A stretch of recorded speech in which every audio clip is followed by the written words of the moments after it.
America ने तेल व्यापार को लेकर एक और बड़ा कदम उठाया है और इस बार निशाना चीन बना है। अमेरिका ने चीन की 2 कंपनियों और कुछ टर्मिनल ऑपरेटरों पर प्रतिबंध लगाया है। आरोप यह है कि उन्होंने ईरान के तेल के अवैध निर्यात में मदद की है।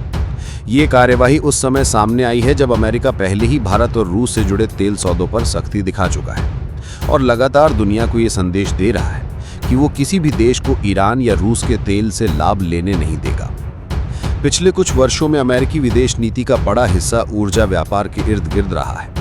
खासकर ईरान और रूस जैसे देशों पर लगाए गए अमेरिकी प्रतिबंधों का सीधा असर वैश्विक तेल बाजार पर पड़ता है। अमेरिका का मानना है कि ईरान अपनी तेल कमाई का इस्तेमाल हथियार कार्यक्रम और क्षेत्रीय समूहों को समर्थन देने में करता है। इसी कारण वॉशिंगटन लगातार कोशिश करता रहा है कि ईरान का तेल निर्यात सीमित किया जाए और उसके पास विदेशी मुद्रा का प्रवाह ना हो। भारत भी पहले इस रणनीति की चपेट में आ चुका है। रूस से तेल खरीदने को लेकर अमेरिका ने भारत पर दबाव बनाया, टैरिफ बढ़ाए और चेतावनी दी।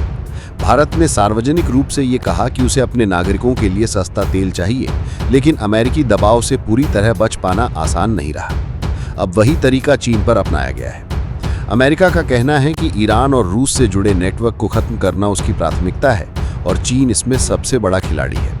अमेरिकी विदेश विभाग ने जिन 2 कंपनियों पर प्रतिबंध लगाया है उनमें पहली है चांगबाई ग्लोरी शिपिंग लिमिटेड। ये मार्शल आइलैंड में रजिस्टर्ड है और मार्च 2025 से अब तक चीन में ग्राहकों तक लगभग 4 मिलियन बैरल ईरानी तेल पहुंचा चुका है। दूसरी कंपनी रीगल लिबर्टी लिमिटेड है, जो ब्रिटिश वर्जिन आइलैंड में रजिस्टर्ड है और हांगकांग फ्लैग वाले जहाज का मालिक है। रिपोर्ट्स के मुताबिक इस कंपनी ने 2025 की शुरुआत में करीब 2 मिलियन बैरल ईरानी तेल चीन तक पहुंचा है। अमेरिका का आरोप है कि इन दोनों कंपनियों ने उन टैंकरों का इस्तेमाल किया जो पहले से ही अमेरिकी प्रतिबंध सूची में थे।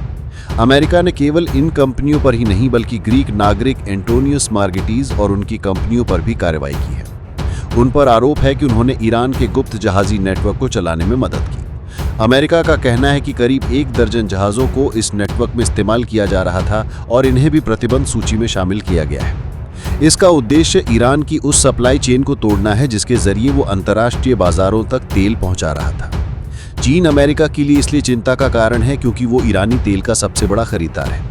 अनुमान है कि चीन हर दिन 1 मिलियन बैरल से ज्यादा ईरानी तेल आयात करता है। ये सौदे अक्सर जटिल शिपिंग नेटवर्क और ऑफशोर कंपनियों के जरिए पूरे किए जाते हैं ताकि अमेरिकी प्रतिबंधों से बचा जा सके। लेकिन अब अमेरिका ने इन नेटवर्क को सीधे निशाना बनाना शुरू कर दिया है और चीन की कंपनियों पर कार्रवाई इसी रणनीति का हिस्सा है। इन प्रतिबंधों का असर सीधा और परोक्ष दोनों स्तरों पर होगा।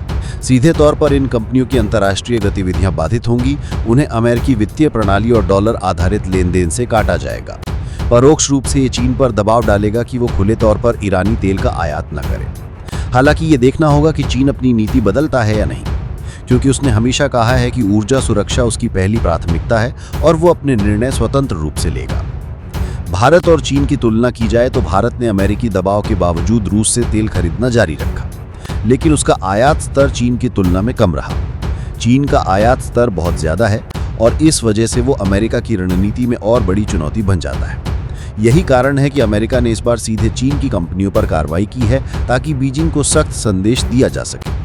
अमेरिका की ये कार्रवाई सिर्फ ईरान तक सीमित नहीं है, रूस पर भी इसी तरह के प्रतिबंध लगाए गए हैं और जो देश या कंपनियां रूस और ईरान की तेल अर्थव्यवस्था को सहारा देती हैं, वे भी अमेरिकी निगरानी के दायरे में आ गई हैं। वैश्विक तेल बाजार पर भी इन कदमों का असर साफ तौर पर दिखाई देता है। जब बड़े उपभोक्ता देशों और सप्लायर्स के बीच तनाव बढ़ता है तो कीमतों में उतार चढ़ाव तेज हो जाता है।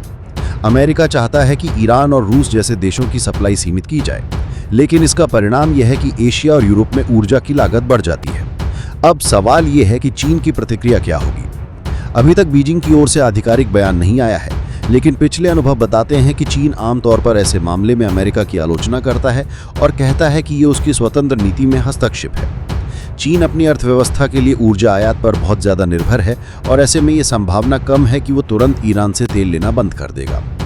अमेरिका का संदेश साफ है, वो सिर्फ ईरान या रूस को ही नहीं बल्कि उन सभी देशों और कंपनियों को टारगेट करेगा जो उन्हें आर्थिक सहारा देते हैं।